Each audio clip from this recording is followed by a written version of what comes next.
absolutely in love with New Caledonia, and we have hardly explored this lagoon island. New Caledonia boasts the largest lagoon in the world, the second largest barrier reef in the world, and in 2008 the New Caledonia Lagoon was listed as a World Heritage Site. It is recognized by many as the most beautiful lagoon in the world. With this in mind, Anna and I have been excited about the prospect of exploring this beautiful region. We hope to share these experiences with you over the next series of videos. And finally our day had arrived and we were set to leave Port Moselle for the island of Amedee. We'll continue after a while. The world stops for a moment and won't turn anymore. I just hear your last words, but I don't understand. My life collapsed over me. I retired from the world. Baby, we're making some lunch there. Yeah.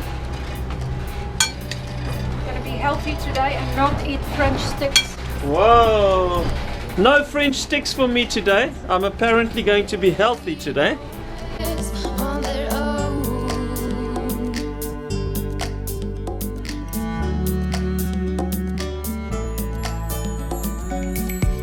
The world stops for You want the bowl of rice? Thank you.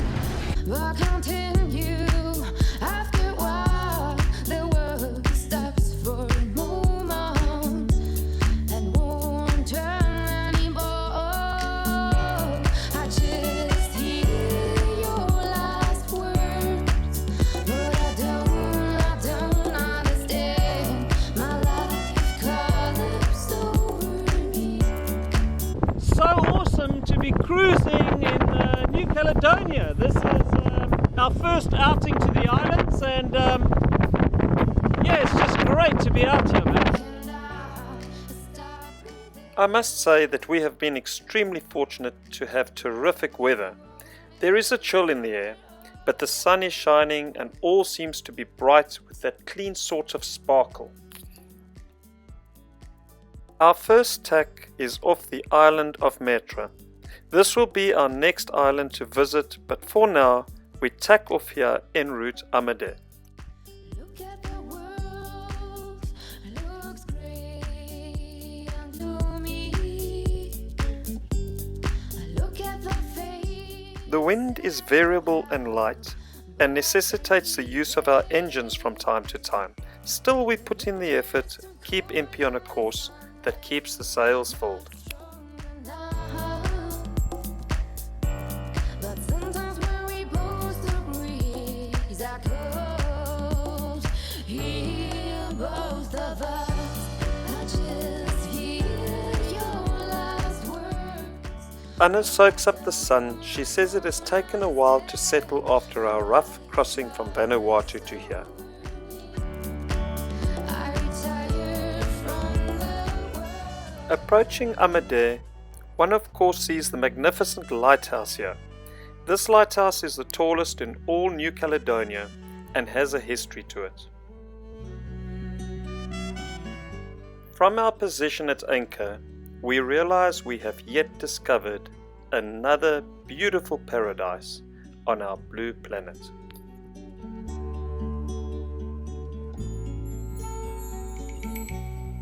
We are young, but we are still lost in thought. I feel so.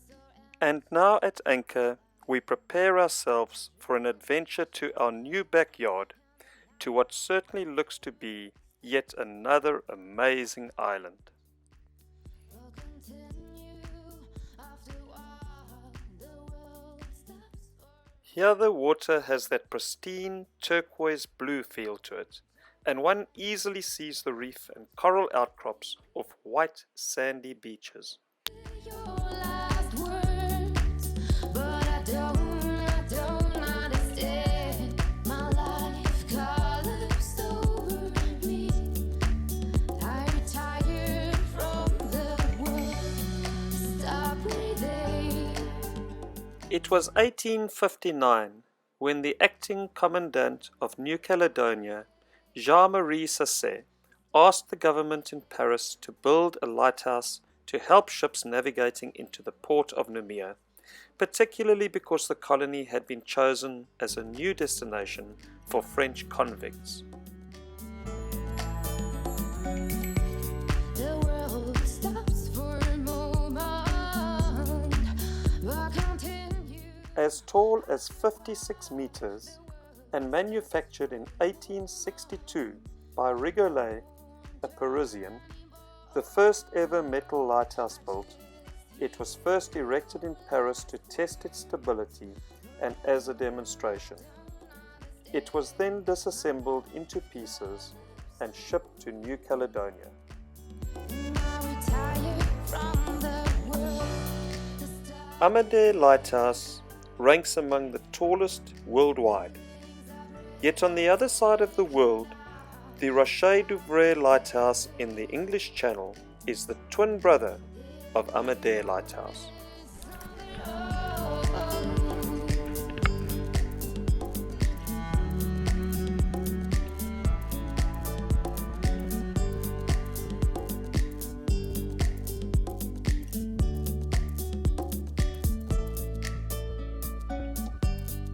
Look at the world, looks gray and gloomy. Look at the faces, no help, but they need it. The winter's too cold. Wow, beautiful beaches, beautiful water, amazing people. It's a stunning island, Amedee.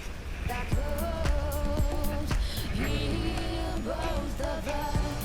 I just hear your last words, but I don't understand. I think that lighthouse was erected in Paris and dismantled and shipped out here. Amazing.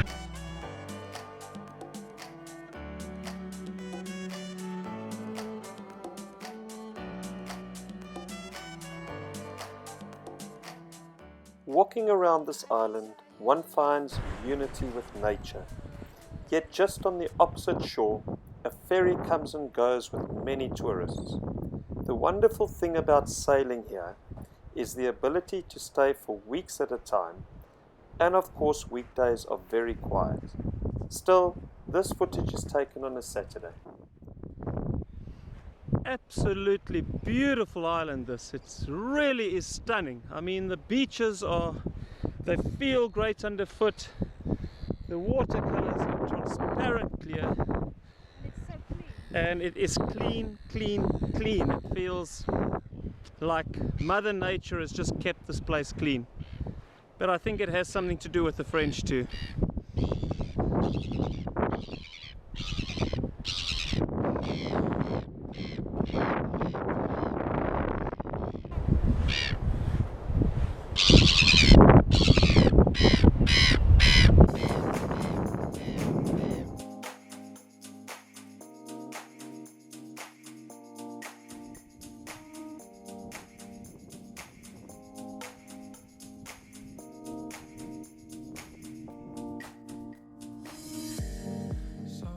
Walking along this beach makes one to feel as if in a dream.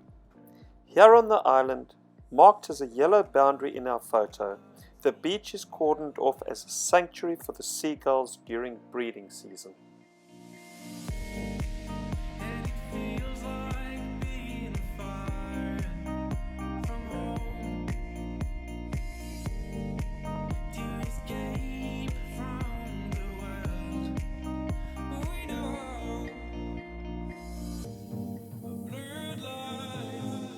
Right, so they've temporarily just cordoned off this part of the beach because the seagulls are nesting, and they want to protect that for the seagulls. It's fantastic.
Anna's smiling at the post box because this is the post office here. Yeah, so that's the post office right there.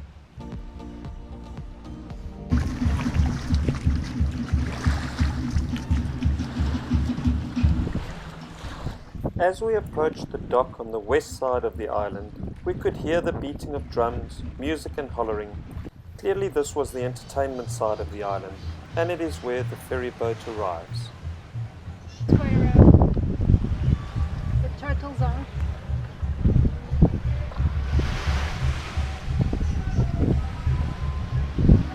Stony roads to walk, but I keep my head held high.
Merci beaucoup. Polynesian style music and dancing always amazes me.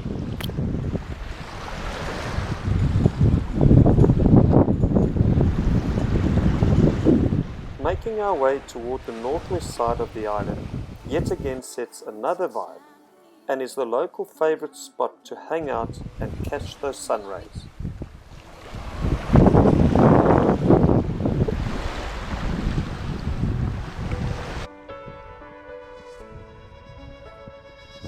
Du säger att du minns att det känns som igår, men det var för länge sen för att ens komma ihåg.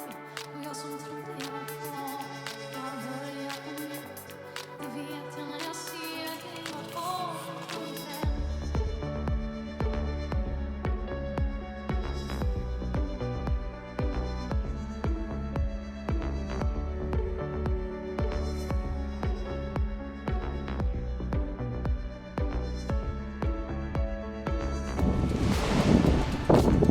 very vibey spot this.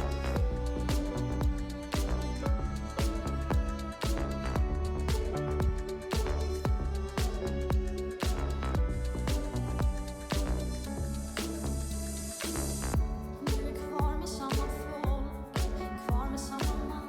Lever kvar i samma damm och du går i samma kläder. Blir glad av samma rus som en lögn i vackert väder. I ett övergivet hus.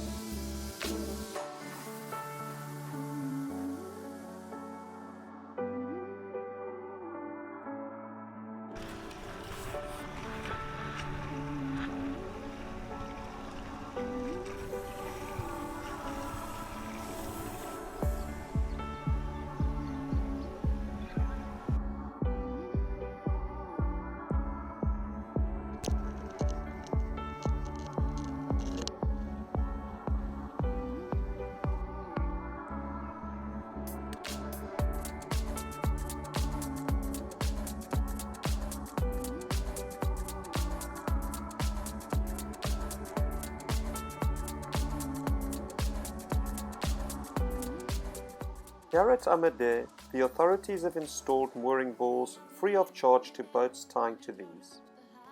The authorities want to protect the corals from anchors on boats. In calm weather, Impi is fine tied to one of these. However, they are mostly designed for boats 10 meters and under, requiring us to anchor further back in stronger winds.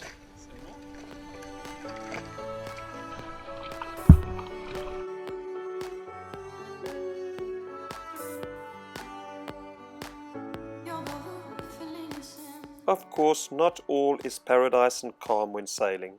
On one particular night, the wind and rain appeared without warning.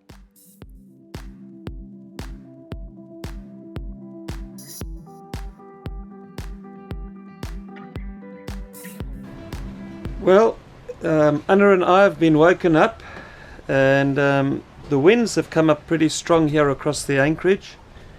We are off Amedee Island, and we're using the Lighthouse to sort of keep a bearing on where the boat's at. We're not too comfortable. The mooring that we're on is there to protect the reef so that one doesn't drop an anchor on the corals below. We're not all together happy being tied onto the block that they have used, so we're up tonight. This isn't all what people think, pure pleasure in sailing. We're up tonight keeping an eye on this on the situation and making sure that the anchor rope does not break and that Impi does not drift onto the rocks or something. So I'm not sure if you could see the flashing light from the lighthouse, but at least that is keeping a bit of a bearing on things. So yeah, another one of those nights where we have to do what they call anchor watch. Okay, so we are on a mooring that is sort of in between coral heads and within a reef system. And with the wind tugging at the boat, and we're not too sure about that mooring. We've looked at it carefully, not entirely happy with it. We can't drop anchor here. They're trying to protect the corals. We're keeping an eye on this thing, and so what we've done is we've used Google Earth to plan an escape route, which would be a in the dark escape route. And here you can see we are sitting right here, and this was pretty much where we entered using our eyes to sort of scout out the coral heads. Yeah, you can see we are sitting right here, and now this would be our new escape route in the night. Just making sure that we avoid any sort of coral heads and things like that. And this one is on SAS Planet. This is different satellite photography, which is called Bing. Yeah, we also are running another program here, which is OpenCPN. And here you can see we've set a perimeter around the boat. We have set an anchor watch on that. And the way that we've done that is we've dropped a mark. So it's like this. Drop a mark. Properties. you would type in the distance that you want as an anchor watch, or the perimeter. So let's say we want 15 meters, and you would then basically drag that mark to where the boat is, turn that off, and then you would set it up as an anchor watch. Set anchor watch, and there you go. We have now set a perimeter around the boat, and if the boat drifts out of this zone, and you'll see we've actually got two zones at the moment, I've got two different values in here. If the boat drifts out of this zone, which means the rope on the mooring has broken, or one of the ropes on the boat has come adrift, an alarm will sound and wake us up.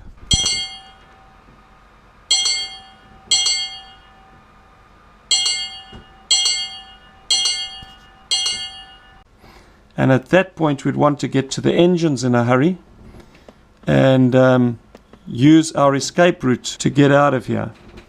So we've taken this route and we've also superimposed that onto our chart plotter here, which you can see in the red, by the red line here. So there you can see Impi, where we are currently anchored, and we have the red line, which we have taken from Google Earth, which would basically in the dark of night get us out of the reef system and back onto our route back to the mainland. That's how we do it. Another place to set up anchor watch, of course, is on our main chart plotter, which is part of the yacht's navigational system. And what I look at from the bridge when I'm steering the boat, we have two of these plotters, one downstairs and one upstairs, is you can also set an anchor alarm, a perimeter around here. And the way you do that is you'd go to menu, you'd go to alarm setup, you'd go to system alarm setup, and the very top one over here is your anchor alarm, and we would set that to on. Now you'd see that there's a radius here. Unfortunately, they do not have this in meters, they have it in nautical miles. So one has to do a little calculation there. Okay, so there are 1,892 meters to a nautical mile. So what one has to do is adjust this here to the meters that you want. And 0.01 nautical miles is roughly 20 meters. It's about 19 meters. So I go ahead and set that down to 0.01. And there we have it. The alarm is on. And if we drift out of that zone, if we drift out of this zone, an alarm will sound on this unit as well as on the laptop. Yeah, so that's pretty much how we keep a handle on things out here when the wind is really blowing strongly. This wind has just come up from nowhere. It wasn't predicted. It just seems like the weather is all over the place at the moment. We're having to keep a very close eye on things. But this is basically what we do. We always have backup systems. We have escape routes at night to get us through reefs. If there's an emergency, let's say the rope had to break on that mooring, the alarm went off, our anchor watch alarm went off to say we've drifted out of a certain radius. We know there are coral heads around and reefs around. It's dark at night. There's no way of shining a flashlight into the water to see what's going on. One literally has to drive the boat out of here. We have to get up onto the engines. We have to have that escape route in the chart plotter, set it to follow route, and use that route to get ourselves between the corals from the information as we see it on Google Earth. And that's about the best we can do.